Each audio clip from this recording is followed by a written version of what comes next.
RCR, la red que comunica y une al Perú. Vamos a trasladarnos inmediatamente hasta Cajamarca. Le damos los buenos días a César Zamora Bento, economista y analista político, que siempre nos permite dialogar, conversar y tener una mirada desde el interior del país de lo que está ocurriendo en nuestro país. Qué gusto saludarte, César, muy amable como siempre.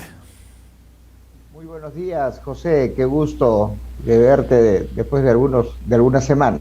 Sí, luego de algunas semanas.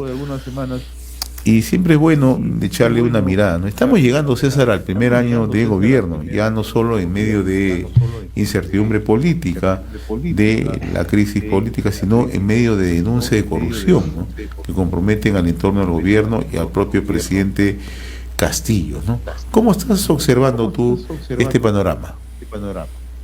Bueno, muy preocupado, creo, como todos los ciudadanos que estamos entendiendo este proceso, un proceso bastante oscuro, gris, con personajes totalmente descontrolados, fuera del contexto de lo que necesita el país, un país en pospandemia, con un problema de economía que había que reactivar, pero lo que se está ofreciendo los gobernantes, encabezados por Pedro Castillo, y los nefastos ministros que han transitado, que han sido demasiados como para poderlos recordar a todos, lo que están ofreciendo al país es lo que los ciudadanos padecen día a día: incertidumbre, problemas económicos, insatisfacción de sus necesidades básicas.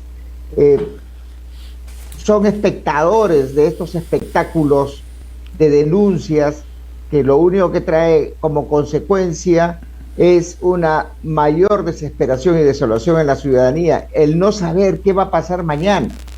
A todo esto, José, un escenario electoral que realmente la población ni siquiera está conectada con este proceso para elegir a gobernadores regionales y alcaldes provinciales y distritales, con esta desconfianza de un sistema electoral que ya demostró su poco quilaje, su poco manejo y, por el contrario, su predisposición a entrar en ese umbral de oscuridad en las decisiones que toman. Entonces, todo este aspecto trae como consecuencia, todo este escenario nos hace perder las perspectivas de que podamos encontrar la luz al final del túnel, y eso realmente es lamentable. ¿Qué escenario más o menos prevés en los próximos días, ¿no?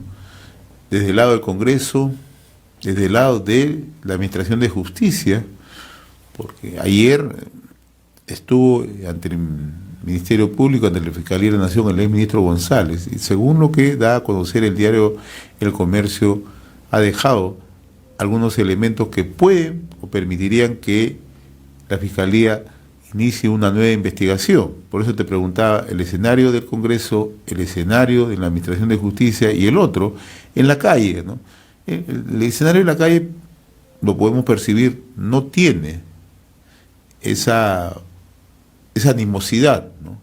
Muy por el contrario, está a la espera, y tú acabas de mencionar algo muy central, ¿no? Incluso hasta el próximo proceso electoral para regiones y municipalidades no llama la atención, ¿no? Entonces, ¿qué es lo que nos espera? Estamos cumpliendo el primer año.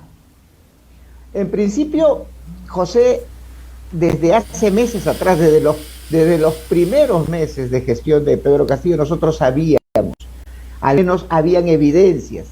Ya no es el asunto, González ha desenmascarado un nuevo ángulo de la corrupción. Eso ya se ha estado viendo desde Zarratea, desde ese reportaje, desde ese trabajo periodístico en donde se demostraba la clandestinidad en el actuar del presidente Castillo. O sea, pruebas de que estamos ante un gobierno oscuro, un gobierno plagado de elementos proclives hacia la corrupción, la hemos tenido meses atrás.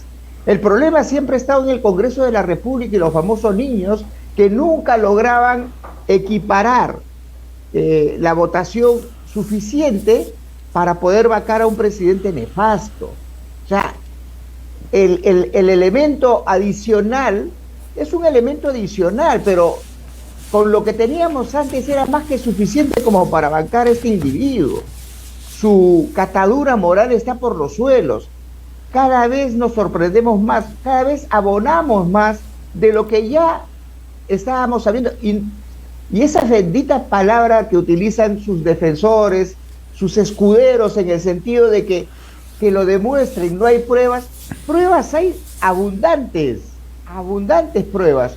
Es más, con la asunción de la nueva fiscal de la Nación y con esta necesidad de formar equipos, porque la Fiscalía debe actuar con la Policía Nacional y con el Poder Judicial, se estaba tomando en serio la sistematización, el engranaje de estas pruebas para poder llegar a una conclusión que creo yo es la que debería llegar la Fiscalía de la Nación, la fiscal de la Nación, en el sentido de enviarle una carta al Congreso de la República indicando que el presidente de la República tiene suficientes indicios como para ser vacado y poder entrar a un proceso de juzgamiento, porque la actual condición de presidente de la República limita el que él sea acusado.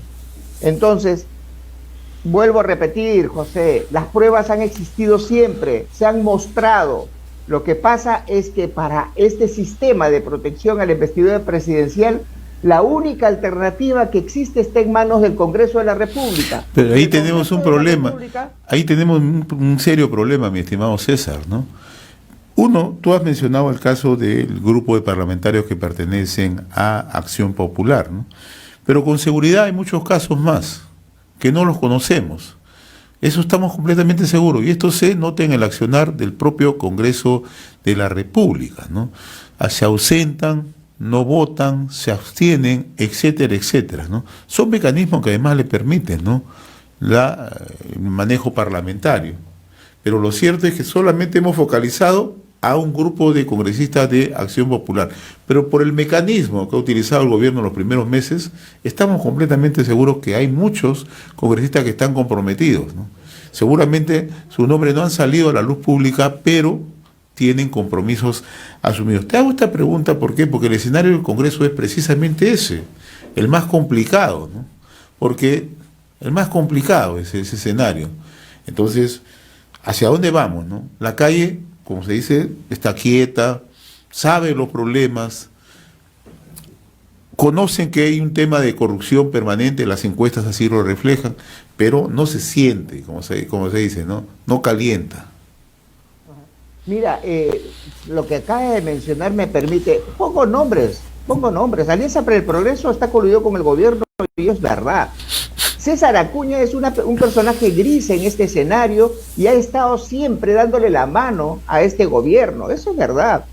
El partido Podemos también, Somos Perú también, o sea, sí es cierto lo que tú dices, no solamente son los niños de Acción Popular, hay otros niños que le hacen la comparsa a un gobierno corrupto, pero sin ningún pudor, o sea, sin ningún síntoma de asco de lo que están haciendo en contra del país. Por eso es importante, José, este tema de la nueva mesa directiva. Por eso Alianza para el Progreso ha querido tomar el control de la mesa directiva para seguir apoyando un gobierno corrupto.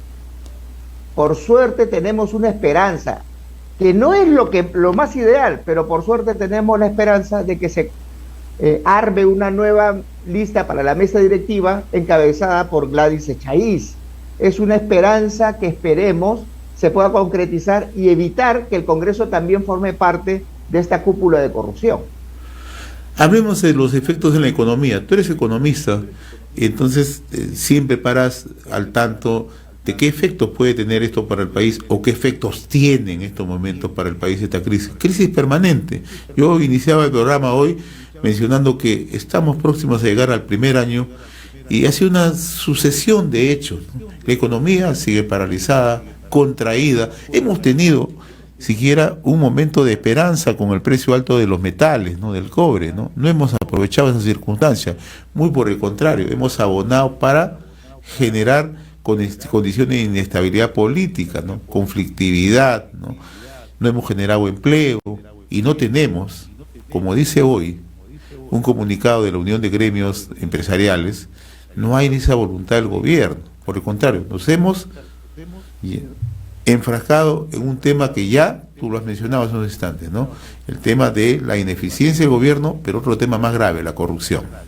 La corrupción, definitivamente, la corrupción que se comparsa con un concepto ideológico de ir contra los sistemas económicos y principalmente para atraer inversiones. Nosotros hemos sido testigos. ¿De qué te sirve tener un precio alto de cobre si tu producción de cobre disminuye? ¿De qué te sirve esa oportunidad en el mercado internacional si es que tu aparato productivo se encuentra detenido, se encuentra aprisionado, desincentivado, cuando las señales del gobierno son todo lo contrario para que tú arriesgues tus capitales y puedas seguir invirtiendo, generando puestos de trabajo?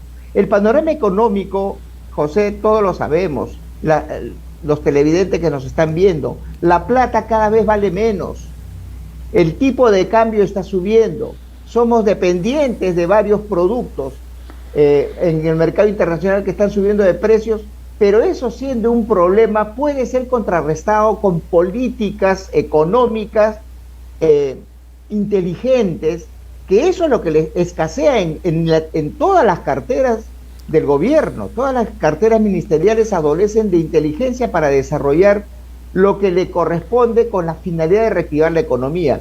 Tenemos ministros de Comercio Exterior, tenemos ministro de Economía, ministro de Agricultura, peleándose por una importación de urea, los productores que no tienen este insumo importante.